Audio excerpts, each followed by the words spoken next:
Okay, so what you see here is half of all the gray parts of the Unicorn Gundam, which pretty much covers the internal frame and of course some of the weaponry parts and of course the parts that goes onto the sled, so the shuttle sled. And this is one half of it. The other half, I have it in the other room. It's drying, and I painted this with metallic gray, which comes out pretty nice. For a perfect example, here's one right there. See?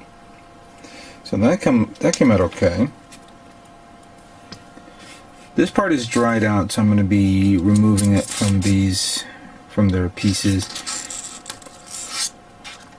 I was going completely bananas with the fact that I had to put some of these on toothpicks.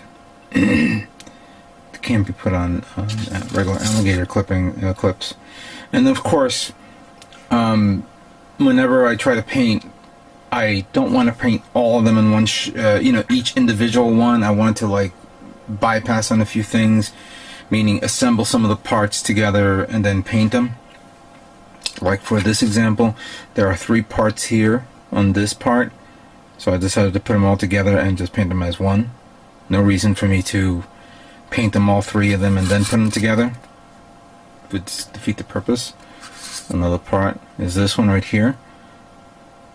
And also, I have to be very careful with the placement of the alligator clip, not because I'm going to scratch up the part. That's not the issue.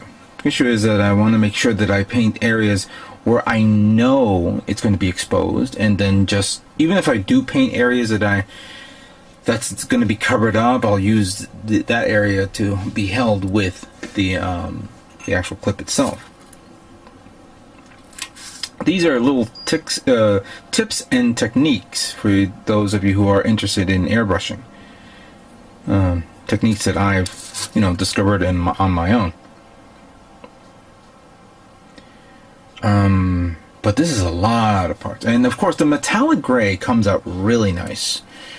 I'm glad that I discovered metallic gray, because it offsets the color if there are two different tones of gray.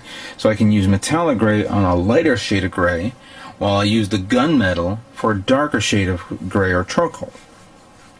Which brings me up to these parts right here, which I'm in the midst of sanding down and then put them on the alligator clips when they finish drying.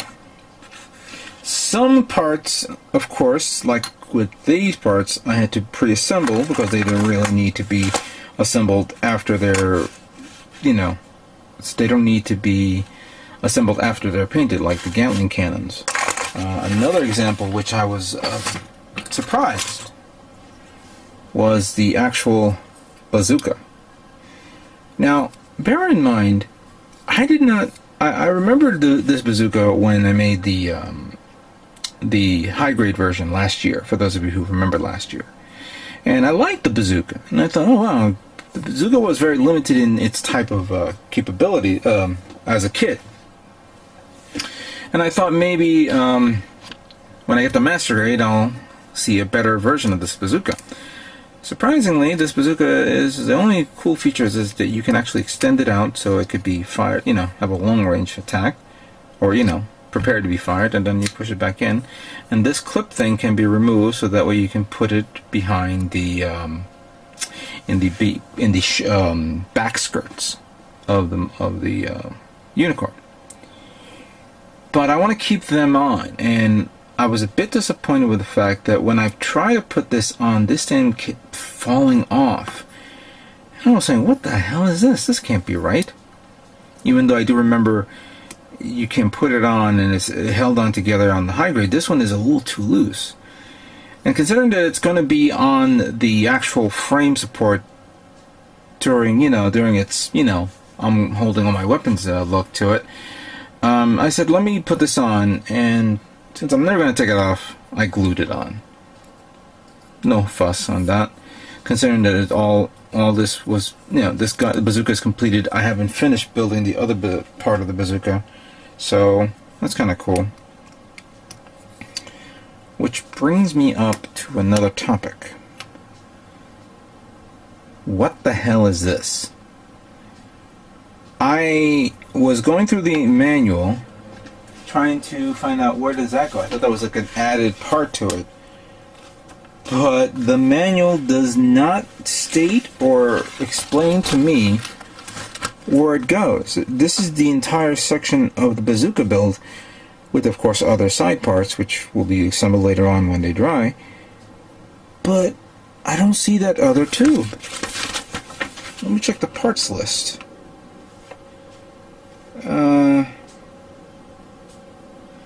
Okay, so this was a two-piece bazooka part that came from WB and whatever the number is. So that one's fine. I understand that. The other tube, oh, I see it. It dictates that it shouldn't be used. Oh, I see. So this was oh, I get it. This was a tube that was probably used from the previous bazooka build. Alright, so now I understand. So, okay, correct. Slowly corrected. I didn't realize that there were some parts that you really didn't need to use. Like, I didn't realize you didn't have to use all those blue parts for the Magnum rifle. There are some parts here that you won't be using. But now then, since I've already removed everything from the tray, I'm going to have to figure out which one is which as I proceed to build this kit. I want to take a moment to show you what I did with the V-fins of the Unicorn. As you can see, I put a little bit of the Mr. Masking Soul Neo on the back end, so that way I can paint the opposite end the color that I want. However, I'm going to give you a little bit of a surprise so I can show you what I did. Originally, I was going to paint it, and forgive me if I am looking for the paint bottle, which I can't seem to find. Here it is. I was going to paint it flat yellow, since it is yellow. Then, out of curiosity, I thought maybe I should do this. Give me a second. I was going to use the gold, which I've had in the can for quite some time, which I'm going to be using it for the Banshee. High-grade Banshee, that is, not the Master Grade. Not sold on the Master Grade yet, even though I already got it, I already got one. And then I forgot that I had this. Since it's only very little parts of the gold that I'm going to be using, might as well use what I have here. So, this is what came out.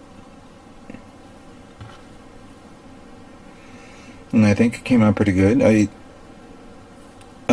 I applied a little bit of paint on one of my trays, use my brush, and then just give it one pass. The thing is so thick that it'll apply it real fast, and the lining came out pretty well. I'm going to attempt, and I'm a bit nervous here.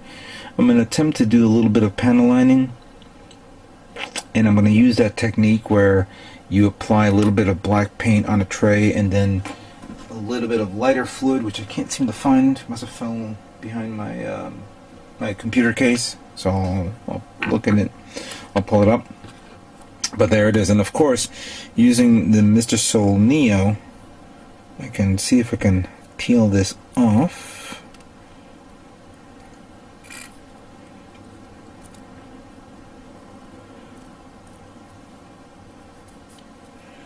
A little bit came off on the paint, but that one I can fix. That one's easy.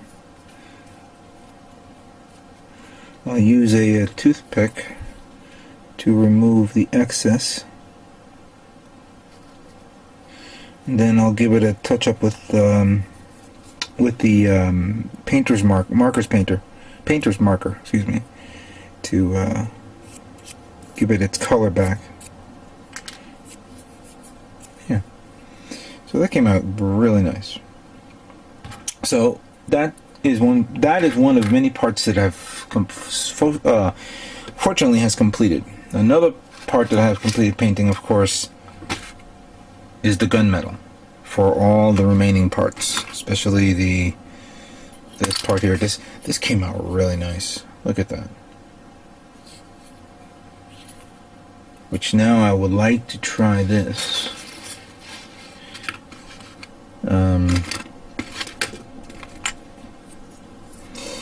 Take this part here, take the missile launcher, or the part that represents the missiles, and then we put it in like so. There you have it.